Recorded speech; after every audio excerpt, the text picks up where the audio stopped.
Why does it always feel like the weight of the home, the chores, and the mental checklist falls on one person in a relationship?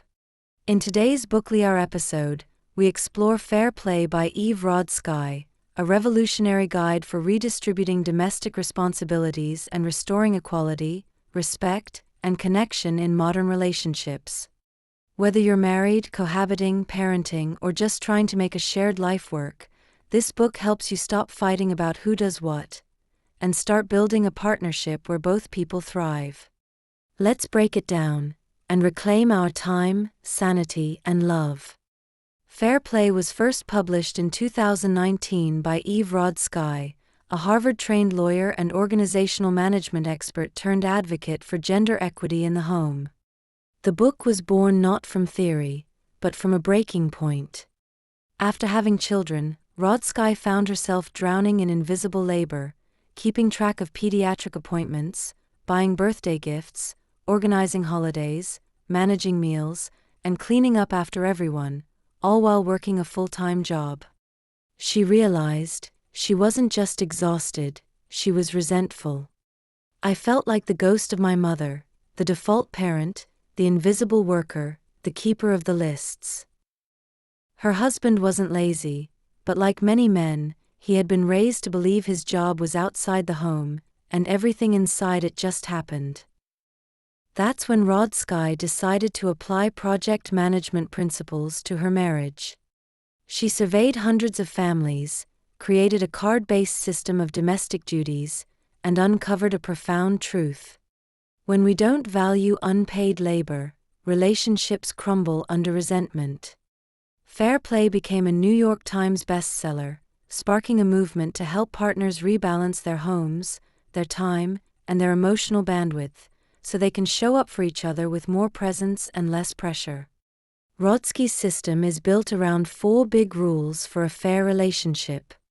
Let's unpack each one, with life-changing clarity.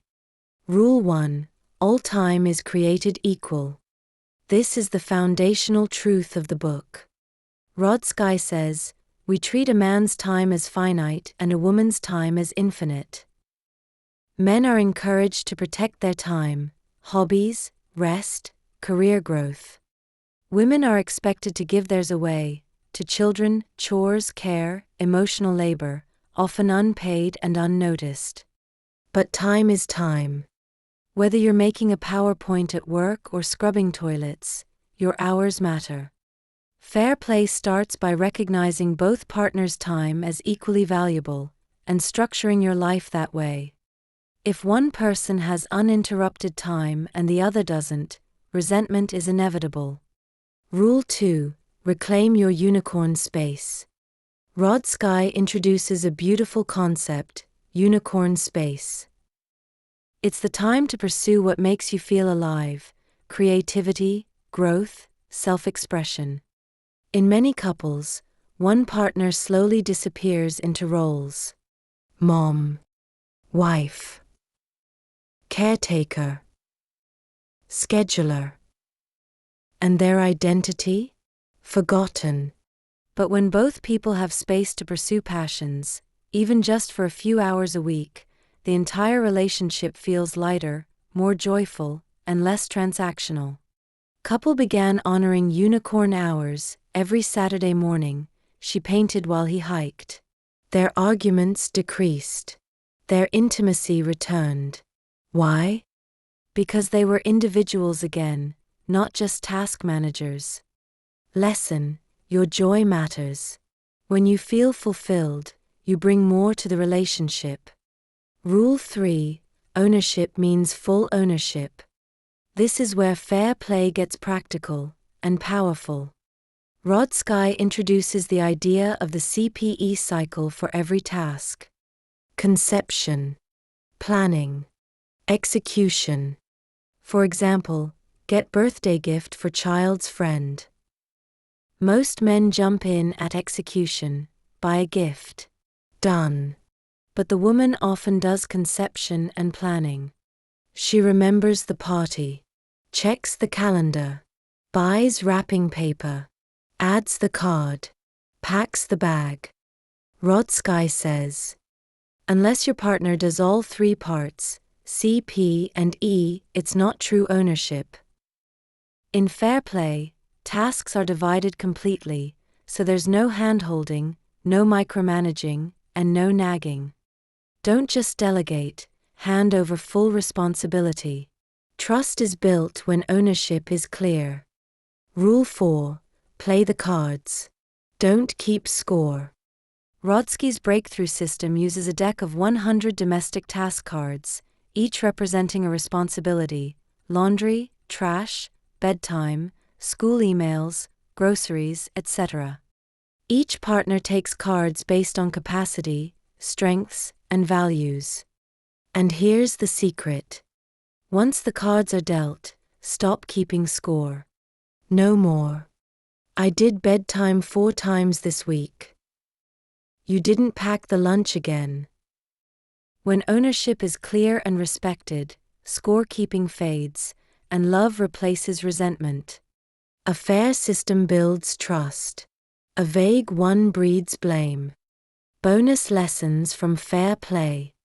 Emotional labor is real labor. Thinking about what needs to get done, remembering birthdays, managing social calendars, noticing when the soap is low, that's mental load, and it's exhausting. Rodsky reminds us, invisible labor needs to be made visible, and then divided intentionally. Communication is the core. Rodsky encourages weekly check-ins, using questions like, what's one thing that's overwhelming you right now? Where do you need more help? What would make you feel more supported this week?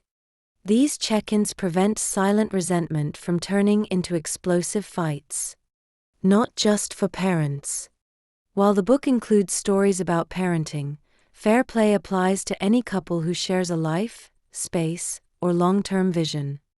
If you're cohabiting, newlyweds, or rebuilding trust after burnout, this system helps anyone who's ever asked, why do I feel like I'm doing it all? Fair play is not about chores. It's about respect. It's about seeing your partner, not as a helper, not as a manager, but as an equal teammate.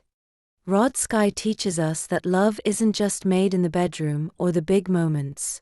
It's built or broken in the daily tasks, the unspoken expectations, and the forgotten work that keeps a home running. This book gives you a new language, a new system, and most of all, a new way to feel seen. Because the ultimate act of love is fairness. So let me ask you, what's one card you've been holding that you're ready to hand off? Tell us in the comments. Your story might free someone else from silent burnout. If this episode gave you clarity or tools to improve your relationship, give it a like, subscribe, and tap the bell for more deep relationship-saving book wisdom. This is BookLia. One book, big insights.